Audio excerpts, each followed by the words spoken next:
Salam dostlar, keçən gün bu qardaşımızın Zonguldakda mağdur durumda qaldığını Azərbaycandan gəlib yazmışdım, demişdim.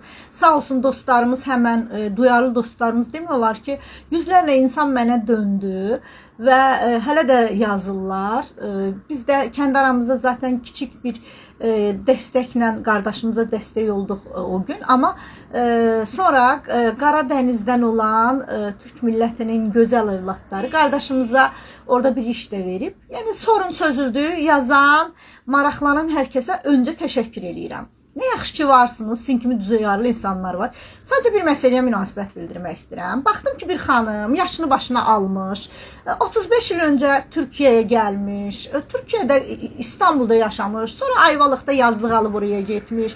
Həm Azərbaycandan əməkli maaşı var, ərinin də özündə, 2 dənə uşağı var İstanbulda. Yəni belə durumu bəlli olan bir xanım mənə özəlimə yazıb ki, siz də məsələlərə duyarsınız. Səbəbi də budur, mən sizə deyim. O mənə aylar öncədən yazmışdı ki, mənim nə bilim Azərbaycanda pensiyam gecikdi, əməkli maaşım. Bu arada mənim mamamın da, anamın da əməkli maaşı tez-tez gecikir. Nə bilim, qaçqınlar evimə girib çıxmır. Bu mənim sorunum deyil. Bu Azərbaycan dövlətinin sorunudur və Azərbaycan dövlətinin çözə biləcəyi bir məsələdir. Və məni bilənlər bilir. Mən həqiqətən bitkə çörək üçün evindən, yurdundan olmuş, gəlib bu ölkənin sokaqlarında qalmış. Nə bilim, oxumaq üçün min bir əziyyət çəkən öğrencilərimizə və vətəndaşlarımızın səsi olmağa çalışıram.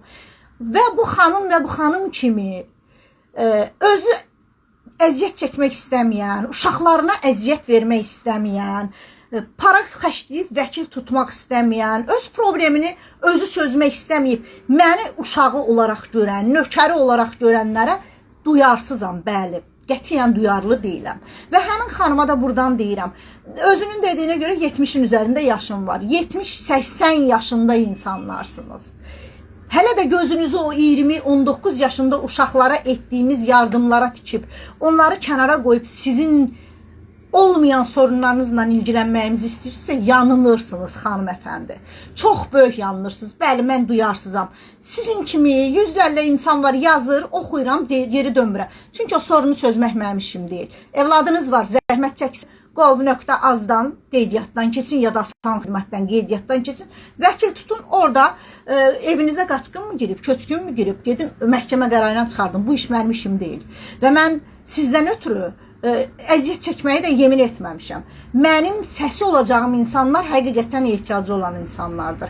Mənim səsi olacağım insanlar oxumaq üçün nə mücadilə verib, buradan bir oxuyum, bir yerə gəlim, ayaqlarımın üstündə durum, ailəmə, vətənimə xidmət edim deyənlər üçündür. 35 il öncə vətən zorda olanda vətəni buraxıb dırnaq arası çörək dalınca buraya gəlib, vətənə də heç bir iş, heç bir yararı olmayan, öz 3 uşağına belə qıyıb onun problemini çözməsi üçün ağız açmayıb, məni özünün uşağı görüb, məni özünün köləsi görənlərə qətiyyən dəstək olmuram.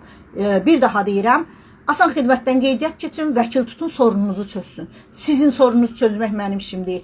Sizlər ən azından Ayvalıqda bağ eviniz var. İstanbulda ayrıca eviniz, Ayvalıqda bağ eviniz var. Can sağlığına oturun. Mən kirada oturan bir insanam. Və mən də o qaçqının, köçkünün sənin evinə girdiyi kimi başqalarının evinə girənlərlə ilgilənmirəm.